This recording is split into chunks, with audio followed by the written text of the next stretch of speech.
बहू बेटी में समानता। माँ, मैं बहुत थक गई हूँ घर संभालते संभालते। यहाँ मेरी थकान किसी को नजर नहीं आती। कुछ दिन आराम करना चाहती हूँ। सोच रही हूँ कुछ दिनों के लिए अपने मायके आ जाऊँ। आते हुए अपने बच्चों को भी साथ ले आऊंगी, वे वहीं से स्कूल चले जाएंगे। आखिर एक ही शहर में ससुराल और मायका होने का कुछ तो फायदा मिले। नम्रता ने फोन पर अपनी माँ से कहा। पार्वती जी ने दूसरी तरफ से कहा, हाँ बेटा, जब तेरी इच्छा हो आ जाना, आखिर ये तेरा भी तो घर है। ठीक है माँ, तो मैं कल ही आ जाऊंगी, नम्रता खुश हो बोली। हाँ बेटा, कल आ जाओ, मैं तुम्हारा इंतजार करूंगी। अभी मैं फोन रखती हूँ, मुझे मंदिर भी जाना है। कमला जी ने फोन रख दिया और सीधे किचन में गई। किचन में खाना बना रही बहू से बोली, अरे अनुपमा सुनो, कल तुम्हारी ननंद आ रही है, आज बाजार जाकर फल सब्जी और मिठाइयाँ लेकर आना। बेचारी मेरी बेटी ससुराल में नौकरों की तरह काम करती है और उस पर कोई ध्यान ही नहीं देता। यहाँ आएगी, कुछ दिन रहेगी तो उसका मन और तबीयत अच्छे रहेंगे। सास के मुंह से ऐसी बातें सुनकर अनुपमा का चेहरा उतर गया। वह मन ही मन सोचने लगी, काश आपको मेरी थकावट भी नजर आती।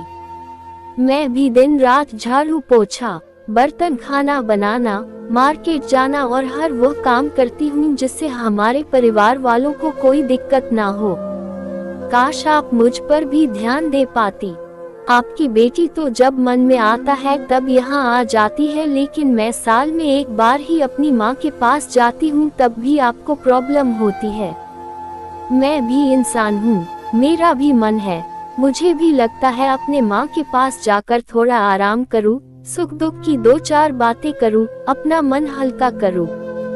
भगवान, अब तुम ही कुछ करो ताकि मेरी सास की आंखें खुले और उसे मेरी थकावट भी नजर आए। शाम तक भगवान ने जैसे अनुपमा की सुन ली और उसकी ननंद का फोन आया।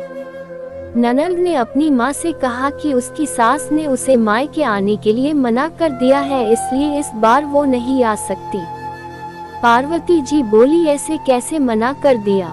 पहले तो कभी वह तुम्हें आने के लिए नहीं रोकती थी, इस बार भला क्या हो गया? लाओ मेरी बात कराओ उसने, मैं समझती हूँ। नम्रता ने फोन अपनी सास के पास दिया। पार्वती जी ने कहा, नमस्कार समधन जी, आपसे कुछ कहना था। समधन जी ने कहा, कहिए।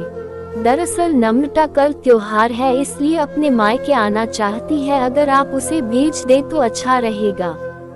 नम्रता की सास ने कहा, देखिए समधन जी, आपकी बेटी मायके जाकर रहे, इस बात के लिए हमने उसे कभी नहीं रोका और इस बात से हमें कोई प्रॉब्लम है भी नहीं। कुछ दिनों पहले मैं अपने रिश्तेदार की शादी में गई थी, वहां आपकी बहू अनुपमा की माता जी से मिलने का मौका मिला। उनसे गपशप करने के दौरान उनकी बातों से पता चला कि अनुपमा को साल में एक ही बार अपने मायके जाने को मिलता है और वह भी बहुत कम समय के लिए।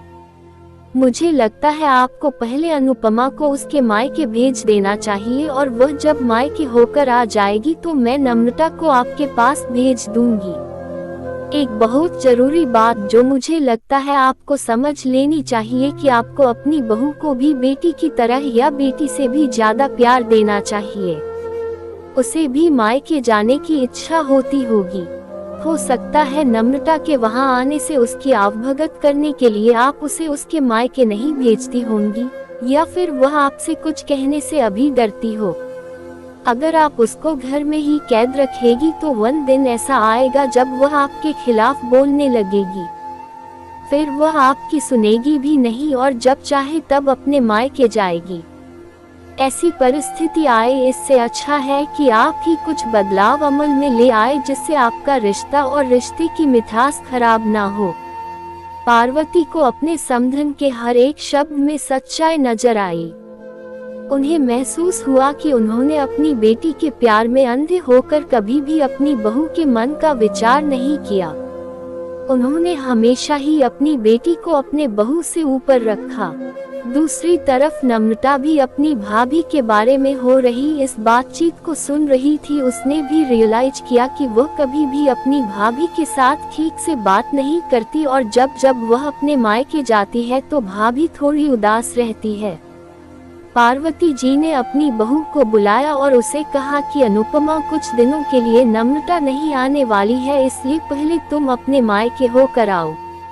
ये सुनते ही अनुपमा का चेहरा खिल गया, क्योंकि ये पहली बार था जब उसकी सास ने सामने से उसे अपने मायके जाने के लिए कहा था। अगले दिन अनुपमा अपने मायके गई और इस बार 1-2 दिन नहीं पूरे हफ्ते भर रह कर आई। अपने माँ बाप से, अपने रिश्तेदारों से मिलकर आई और जब वह लौट कर आई तो उसका चेहरा खिला हुआ था, उसकी आंखें चमक रही थी।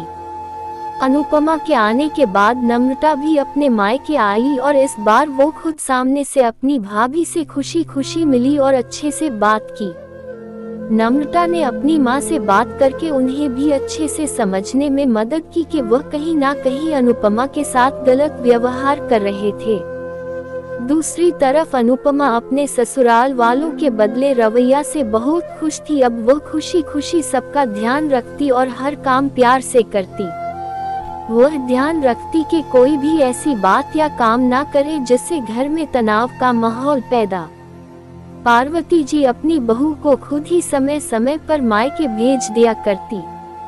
एक छोटे से बदलाव ने सास बहू और भाभी ननंद के बीच की कड़वाहट को दूर कर दिया और रिश्तों को और भी ज्यादा मीठा और मजबूत कर दिया।